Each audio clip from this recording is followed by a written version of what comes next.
Imagine this. On a sunny afternoon in a quiet American suburb, a cherry-red classic Mustang sat by the curb. Its polished chrome gleamed like a jewel under the sun, but right now, it wasn't roaring with pride. Instead, its hood was slightly open, steam puffing out like an angry kettle. Beside it stood Charles Harrington, a man everyone in town knew.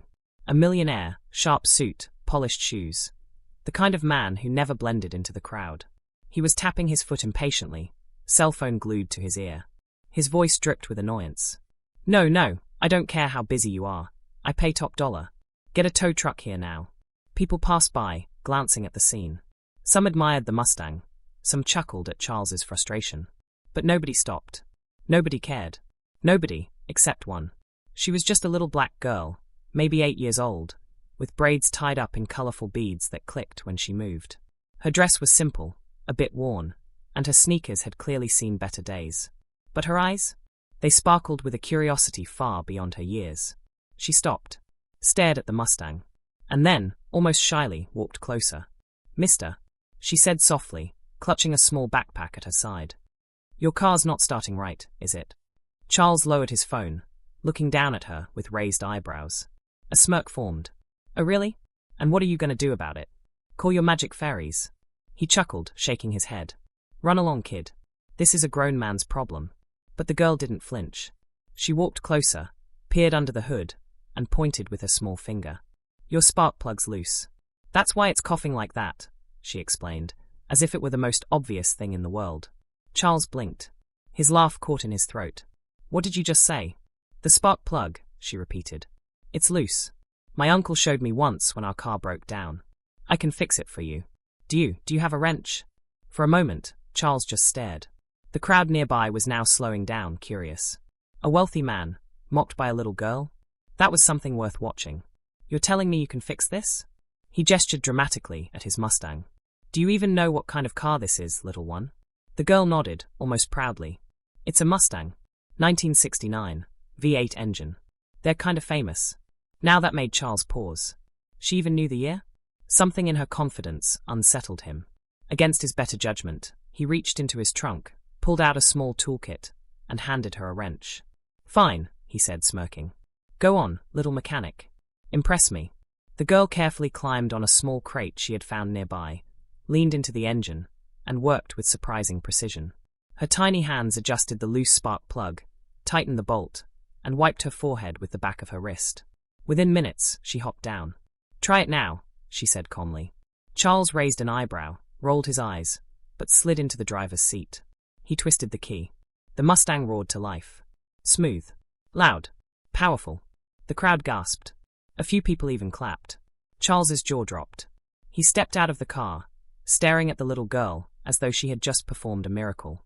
How did you do that?" he stammered. The girl simply shrugged, smiling shyly. And that's when he saw it. On her small, delicate finger was a ring. Not just any ring, but a ring Charles recognized instantly.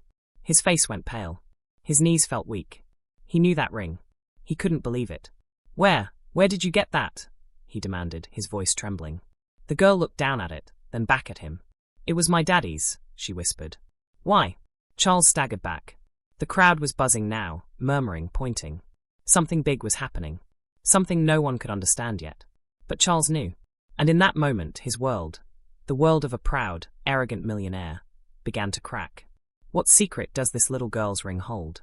And why did it shake a millionaire to his core? Stay with me, because the truth behind this ring will leave you speechless. Charles Harrington's chest tightened as his eyes locked onto the little girl's hand. That ring, it wasn't possible. He blinked, rubbed his eyes, as though the sun had played a trick on him. But no. The details were unmistakable. The golden band, the tiny engraving on the side, the emerald stone in the center that shimmered like a tear under the light. It was his brother's ring, the one he hadn't seen in over 10 years. Charles stumbled back, clutching the door of his Mustang for balance. The once arrogant millionaire suddenly looked fragile, his confident mask cracking in front of a crowd of strangers. "Kid, where did you get that ring?" he demanded, his voice sharper now. "Tell me. Right now."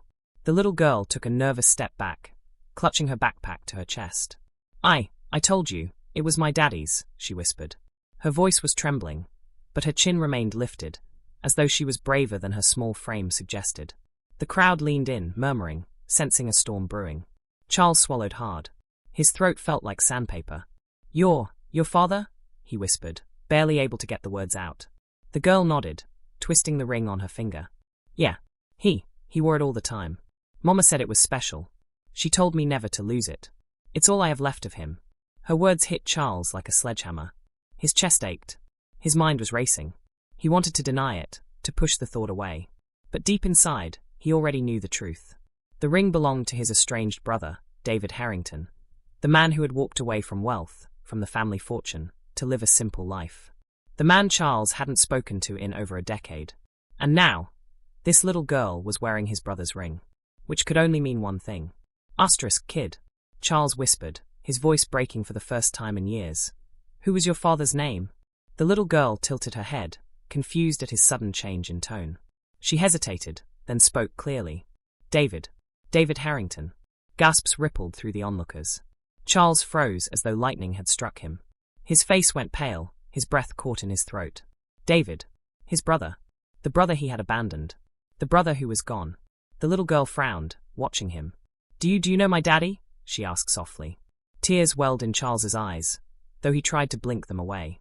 The mighty millionaire, who was always in control, was unraveling in front of everyone. He turned his back, trying to hide the storm on his face. The crowd was buzzing now, phones recording, whispers spreading. Nobody had expected this. Charles clenched his fists, struggling for composure. His voice was hoarse when he finally spoke. "Yes," he admitted. "I knew him. He was my brother." The girl's eyes widened. You're my uncle?" The words hung in the air like a thunderclap. The crowd gasped louder, some covering their mouths in shock. Charles staggered back, as though the weight of her words crushed him. His heart pounded. He didn't know whether to hug her, run from her, or collapse on the spot. The little girl, confused but determined, stepped closer. "Mama always said, Daddy had family somewhere. She told me one day I'd find them." Her small voice wavered, but her eyes never left his. "I didn't think it would be like this." Charles opened his mouth, but no words came out. His entire life, his fortune, his empire, his carefully polished image, felt meaningless in that moment. All he could see was the little girl, who carried his brother's legacy. And he had no idea what to do. The crowd, sensing the rawness of the moment, went silent. Even the street noise seemed to fade, as if the universe itself was listening. The little girl clutched the ring tightly. "Uncle Charles," she whispered. "What happened between you and Daddy? Why did he never talk about you?" Charles's breath hitched. That question cut deeper than any blade. And for the first time in his life, Charles Harrington, the untouchable millionaire, felt completely exposed. But what really happened between Charles and his brother? And why did David leave behind a daughter, who now stood face to face with the uncle she never knew? The truth is about to unravel, and it's a truth no one was ready for. Charles Harrington stood frozen, his jaw clenched tight, as the little girl's innocent question hung in the air. "Why did Daddy never talk about you?" The millionaire felt every eye in the crowd piercing into him, waiting for his answer. His heart pounded against his ribs, and for a brief moment, he thought about walking away, pretending this wasn't happening, pretending she wasn't real. But he couldn't. Not now. Not with his brother's daughter staring at him with those same piercing green eyes David once had. Charles exhaled slowly and sank down onto the hood of his Mustang, his hands trembling slightly. The polished image of the untouchable tycoon was cracking, and everyone could see it. "You want the truth, kid?" he said finally, his voice low and raw. "Then you're gonna hear it." The little girl hugged her backpack tighter, her wide eyes locked on him. Your daddy and I." Charles hesitated, struggling against the tide of memories flooding back. "We didn't see eye to eye. Not since we were kids. He was good. Honest. Always cared about people more than money. Me. I chased the dollar. I wanted the empire, the name, the power." His voice cracked as he shook his head. "And when our father passed, the business went to both of us. We were supposed to run it together. But David, he didn't want it. He said money ruined people. Said it turned hearts cold. He walked away, left everything behind. Left me behind." Charles paused, staring at the ground. His throat tightened. "I told him he was a fool. I told him he'd regret it. But you know what? He never came back. And I was too proud to go after him." The little girl's lip trembled. She whispered softly, "So you never spoke again?" Charles shut his eyes, fighting back tears. Not once. The words hit like a hammer. The crowd was silent now, no phones raised, no whispers. Just a heavy quiet that wrapped around them like a shroud. The little girl fiddled with the ring on her finger. Mama said Daddy was stubborn, she said, her small voice trying to cut through the pain. But she also said he missed his brother. Charles's eyes shot up. He said that? The girl nodded. All the time. When he thought I was asleep, he used to sit at the table and stare at this ring. He'd whisper your name, Uncle Charles. He still loved you. Even when you weren't there.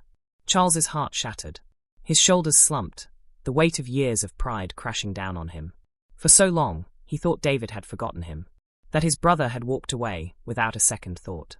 But now, hearing it from David's daughter, he realized the truth. David hadn't stopped loving him. He had just been waiting. And now, it was too late. Tears finally spilled down Charles's cheeks, dripping onto the hood of his car. The crowd watched in stunned silence as the arrogant millionaire broke down before their eyes. I should have been there, he whispered hoarsely. I should have found him. I should have. But his words were cut off when the little girl suddenly stepped forward.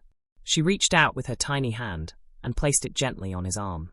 Uncle Charles, she said softly, you can't change the past. But you still have me. The words pierced straight through him. His chest heaved as he stared at her, his brother's child, the only piece of David he had left. For the first time in years, Charles felt something stir deep inside him. Not pride, not greed, but something he had long buried. Family. But what will Charles do now that he knows the truth? Will he step up for the only family he has left, or will his pride keep him from making things right? The decision he makes next will change both their lives forever.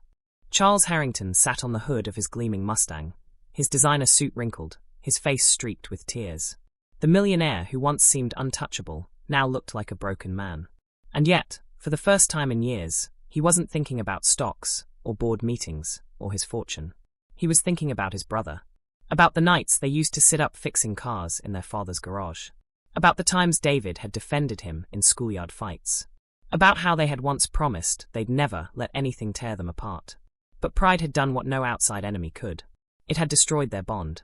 Now, staring at David's daughter, Charles realized he had been given something he never thought he'd get. A second chance.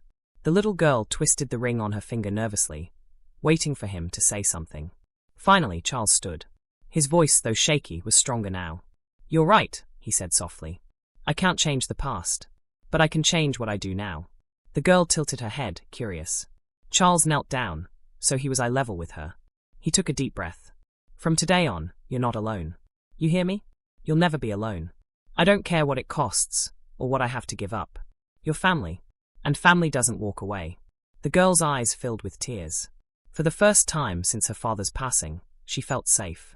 The crowd that had been filming and whispering began to murmur again. But this time, it wasn't mockery. It was awe. They weren't watching a scandal. They were watching a man rediscover his humanity. Charles wiped his face and glanced at the Mustang. The car he had spent years obsessing over. The symbol of his wealth, his pride, his isolation. He pulled the keys from his pocket, stared at them for a moment, and then held them out to the little girl. Her eyes widened. But this is your car. Charles smiled faintly. It's just metal and paint, kid. Your dad used to say cars don't matter. People do. He was right. This car's brought me nothing but pride and loneliness. But you've brought me back my brother. You've reminded me who I was before all this. The little girl hesitated, then carefully took the keys. And just like that, something shifted. The arrogant billionaire was gone. In his place was a man trying to make things right. Charles straightened, turned to the crowd, and spoke loud enough for all to hear. For years, I thought success was about money, about power. But I was wrong. Success is about family, about love, about leaving something real behind. And starting today, I'm making things right. Not just for her, but for anyone who needs it. There was a stunned silence. Then applause. Real, heartfelt applause. Reporters who had come to capture a scandal instead captured redemption. Strangers wiped their eyes. But Charles didn't care about any of that. The only thing that mattered was the little girl now clutching his hand. His brother's daughter, his niece, his second chance. As they walked away from the Mustang, Charles whispered, almost to himself, David, I promise. I won't fail her the way I failed you. The little girl looked up and smiled.